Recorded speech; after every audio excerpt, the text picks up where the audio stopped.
Oui au développement, non aux expulsions forcées. Ceci est un message signé Amnesty International Bénin.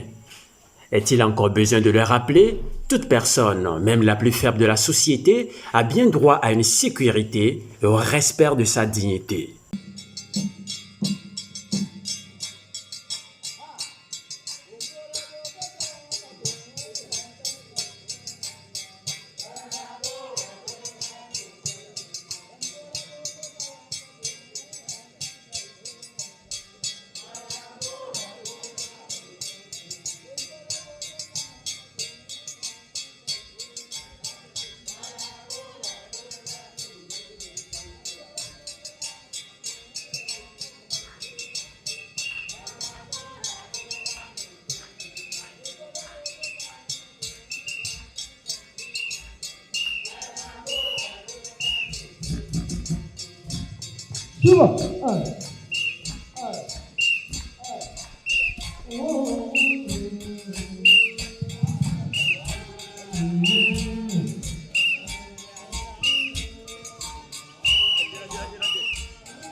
Excellencies, Professor Fatou Sonsar, Commissioner ECOWAS, Youth Ambassador Sophie Larsen of Denmark, Youth Ambassador Sarah Bagat of the Netherlands, Estimado Felipe Payer, United Nations Assistant Secretary General for Youth Affairs, distinguished youth delegates of the ICPD Global Youth Dialogue, and young people of the world. What a splendid 2 days this has been. Thank you. I first thank our magnificent host, the government, and the people of Benin. Superb venue.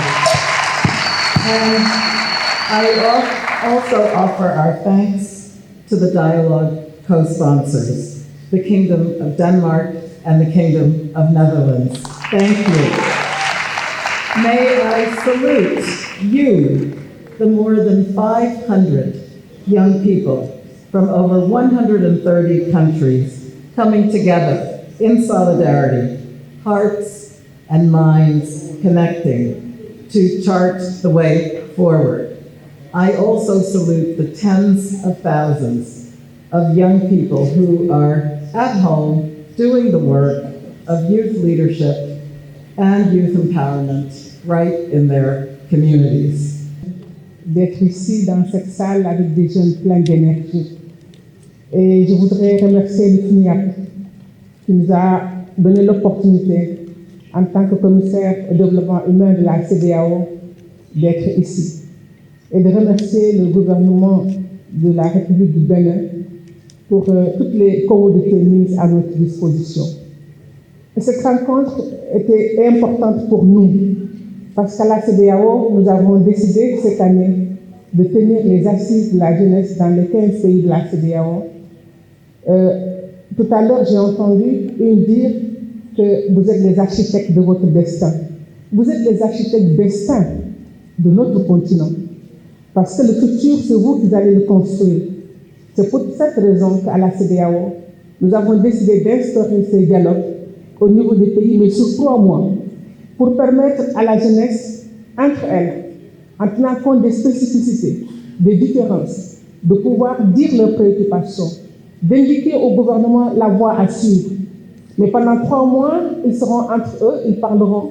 Mais ils prolongeront les débats à travers les webinaires, ils prolongeront les débats à travers les radios et les télévisions pour permettre aux populations du pays de comprendre quelle est la préoccupation des jeunes, quel est le besoin des jeunes et en quoi, quelle réponse nous devons donner en tant que gouvernement, en tant qu'autorité, en tant que parents. Parce que le problème, c'est d'amener toute la société dans sa globalité, que ce soit les parents, que ce soit les autorités traditionnelles ou religieuses, que ce soit les politiques, mais les jeunes d'abord.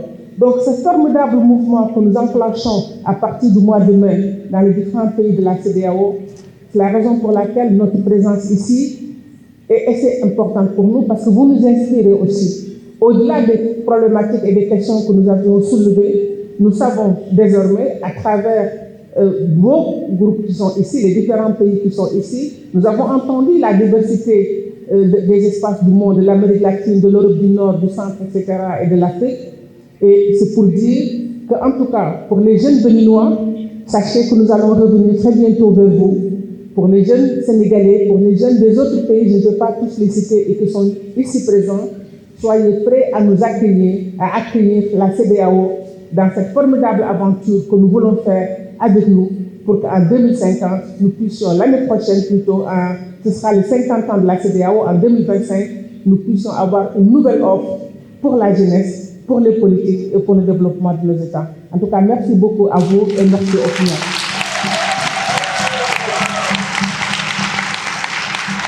And are here with us in this closure.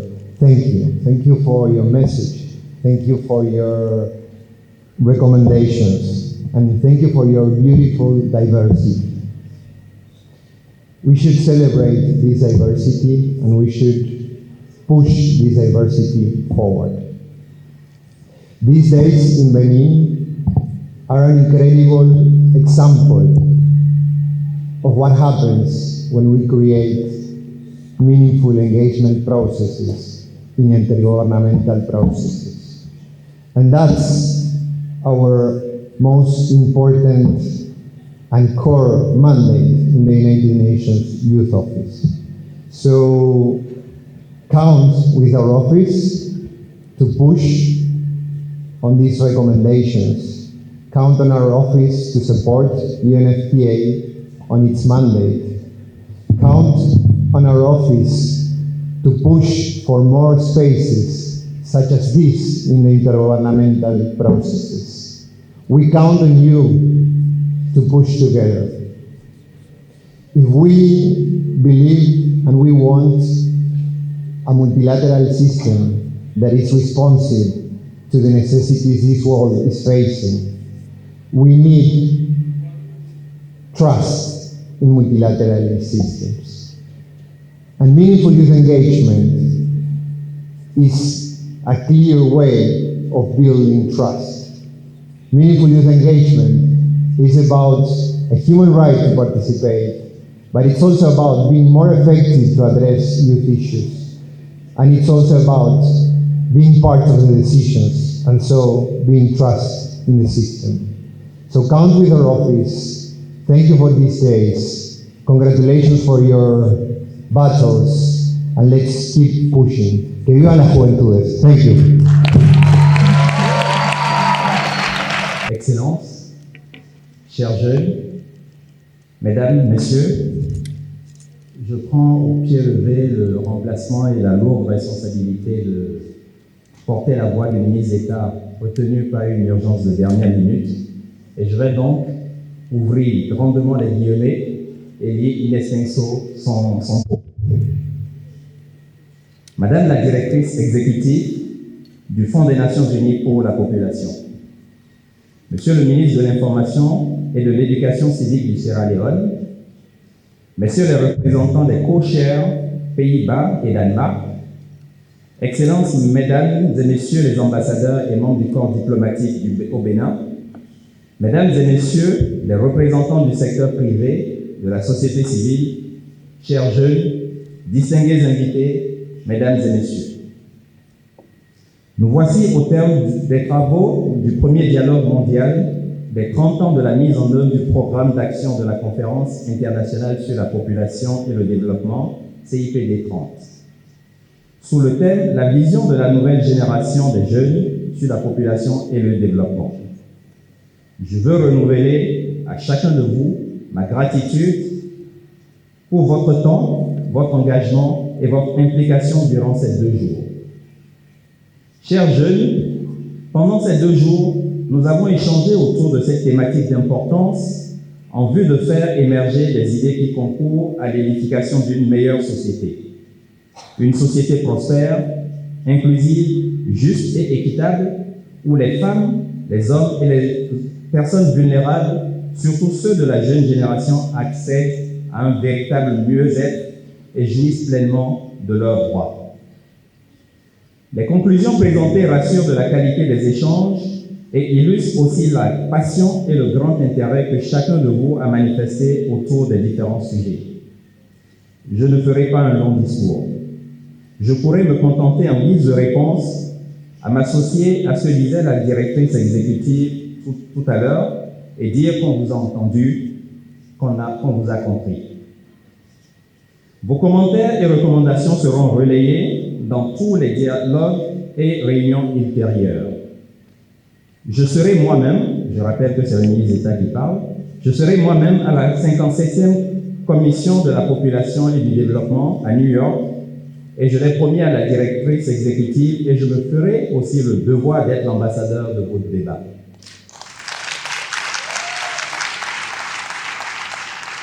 Je vous en fais la promesse. Chers jeunes, au regard des résultats satisfaisants obtenus, je reste convaincu que ce premier dialogue mondial préfigure chez la jeune génération le renforcement de la confiance en soi, le patriotisme, l'espérance et la foi que nous pouvons y arriver avec de l'exigence, de la volonté et de l'engagement. Nous devons envisager souvent ce genre d'échange avec vous. Vous avez la fougue de la jeunesse, le courage de l'innovation, le risque de l'ambition, et ça, dans les fonctions qui sont les miennes, parfois, on en a besoin pour agir. C'est le lieu pour moi de remercier tous les acteurs qui ont contribué à l'organisation réussie de ce dialogue. Je veux particulièrement dire ma gratitude aux co-organisateurs de ce premier dialogue mondial, le Danemark, les Pays-Bas et l'UNFPA. Ça a été un court processus de préparation, mais jalonné de beaucoup de moments agréables et d'expériences acquises. Le Bénin, mon pays, s'honore d'avoir reçu ce premier dialogue. Le président de la République, son Excellence, M. Patrice Talon, me charge de vous dire que le Bénin a été heureux de vous avoir tous ici cette semaine et offre encore sa disponibilité pour d'autres expériences et d'autres événements.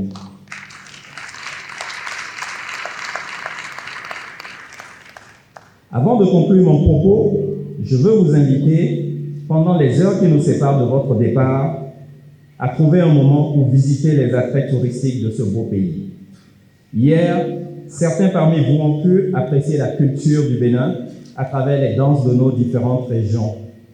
Vous avez une foire sur l'esplanade de l'Amazone. Le marché des objets d'art se trouve à Bégamin, c'est à 15 minutes de marche d'ici. Porte-Nouveau, Ouida et Gambier sont environ à 1 heure. Et pour ceux qui ont encore un peu de temps, à Bomé, la ville historique se trouve à 2 heures d'ici.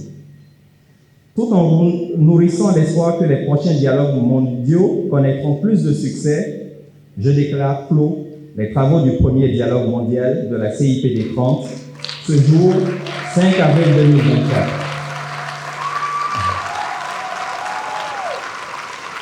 Vive la coopération internationale au service du développement. Vive le Bénin. Je vous remercie.